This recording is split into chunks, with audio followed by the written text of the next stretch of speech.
قحطان ليش حكيت بكل شيء بموضوع شهد وفهد بالغرفة الزجاجية وما جبت طاري الوشم؟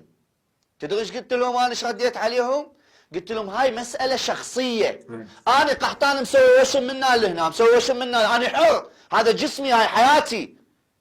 لكن ان انتم كمشاهير لو نقطة على جسمه يحسبوا لها 1000 حساب وينحكي بيها.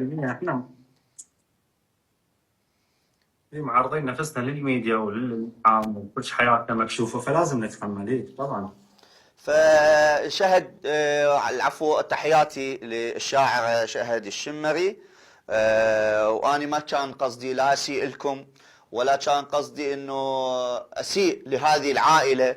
هسه تنفصلون، تبقون، ترجعون، هاي حياتكم الشخصيه.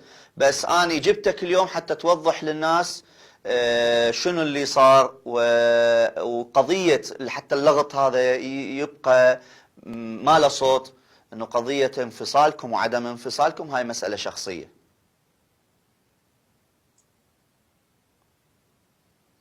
بس ترى اني دافعت لها للعلم، يعني مو على مود يعني. لا تستفزني، لا احكي. زين، دافعت لها وتحملت هذا الحكي كله من عندك. انا تعرف ليش؟ شوف وقلت لك زين احكي ملات الله، دافعت لها لو لا؟ انا انت شنو دافعت لها؟ ليش احكي انا؟ ما فيديوهاتك حتى انا اخذت تناولتها. انا اخذتها تناولتها وشافتها إن هي هم. هاي نقطة. شوف، قبل ما اختم وياك فهد، اريدك تقول من أنا كلمة انت اللي تريد توصلها الشهد بدون تليفون وبدون تدخل احد وبدون كلمة من انا حوخر حتى من الشاشة. كلمة من انا انت وصلها الشهد بحيث تروح الشهد مباشر لك.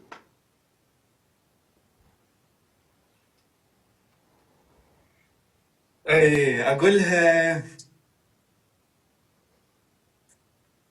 رجاء، يعني اتمنى ما تسمعين احد وما تسمعين بصوتك وقلبك اللي يريده سوي، واللي تشوفيه صح بعقلك سويه، ورجاء لا تسمعين من احد ابدا اي حكي يقولوا لك. اني اللي هنا وانا همين بعد ما اعلق.